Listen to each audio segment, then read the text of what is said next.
Hi friends, welcome to my channel. ఈరోజు egg masala curry ఎలా చేయాలో చూద్దాం. ముందుగా ఎగ్స్ని ఉడికించి పక్కన పెట్టుకోవాలి. ఇప్పుడు కళాయిలో ఆయిల్ వేసుకొని జీడిపప్పు, అల్లం, వెల్లుల్లి, పచ్చిమిర్చి, ఆనియన్ ఇవన్నీ కూడా బాగా ఫ్రై చేసుకోవాలి. ఇలా ఫ్రై చేయడం వల్ల మనకైతే ఈ ఎగ్ మసాలా కర్రీ గ్రేవీ అనేది చాలా టేస్ట్గా ఉంటుంది. ఉల్లిపాయలు బాగా ఫ్రై అయిన తర్వాత టమాటా ముక్కలు కూడా వేసి మనమైతే ఇవన్నీ బాగా ఫ్రై చేసుకోవాలి. ఇలా ఫ్రై చేయడం వల్ల మనకి గ్రేవీ అనేది చాలా టేస్ట్గా వస్తుంది. ఇలా ఫ్రై చేసిన టమాటా ఉల్లిపాయ ముక్కలు అనేది బాగా చల్లారిన తర్వాత కొంచెం వాటర్ వేసి మిక్సీ అయితే మనం పట్టుకొని పేస్ట్లా పక్కనైతే పెట్టుకోవాలి. ఇప్పుడు మనం ముందుగా ఉడకపెట్టిన గుడ్లని ఆయిల్లో అయితే ఫ్రై చేసుకోవాలి. మనము ఆ గుడ్లని ఫ్రై చేసినప్పుడు గుడ్లు మనకి కళాయికి అంటుకోకుండా ఉండడం కోసం అయితే చిన్న పసుపు వేస్తే మనకి గుడ్లు అనేది కళాయికి అయితే మనకి అంటుకోదు. ఒకసారి మీరు కూడా ట్రై చేయండి. నాకైతే ఒక్కొక్కసారి పసుపు వేయకుండా ఫ్రై చేసేదాన్ని. అప్పుడు గుడ్డు అనేది కళాయికి అంటుకొని ఊడొచ్చేది కాదు, ముక్కలు ముక్కలు అయితే అయిపోయేది. అందువల్ల ఇంకా ఇప్పుడు కూడా నేను పసుపు అయితే ఈ గుడ్లని ఫ్రై చేస్తున్నాను. ఇలా మనం ఉల్లిపాయ టమాటాని కూడా ఫ్రై చేసి పేస్ట్ పట్టడం వల్ల గ్రేవీ అనేది చాలా టేస్టీగా ఉంటుంది. అలానే పిల్లలు కూడా చాలా ఇష్టంగా తింటున్నారు.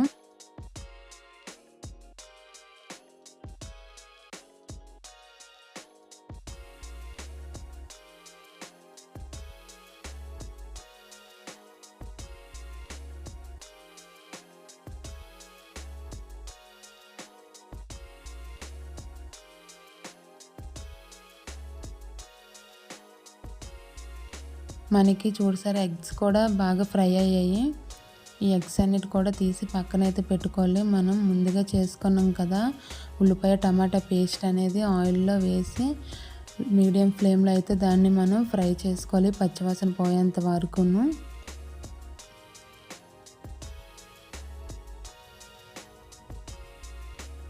మనం చిన్న చింతపండు పులుసు కూడా ఇందులో వేస్తే చాలా టేస్ట్గా ఉంటుంది. చూడండి చాలా చిన్నది.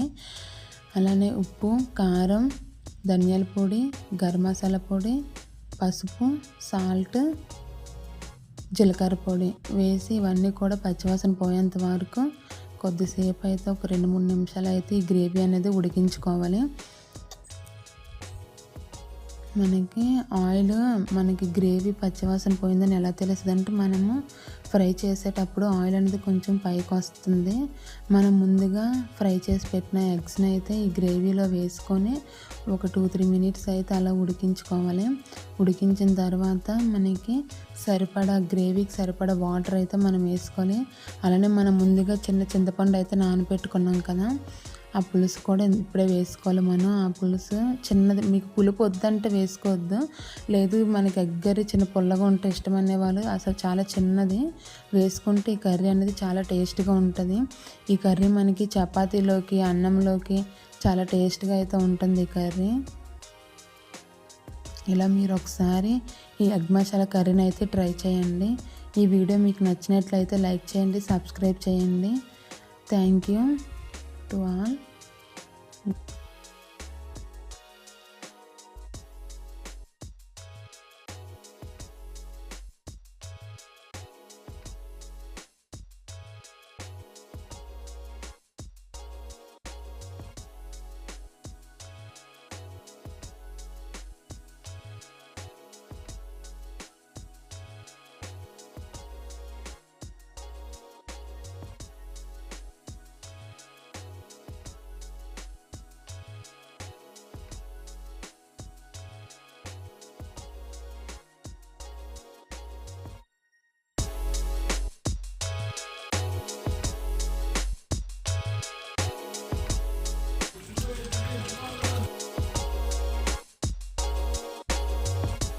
మనకి ఎంతో రుచికరమైన ఎగ్ మసాలా కర్రీ అయితే రెడీ.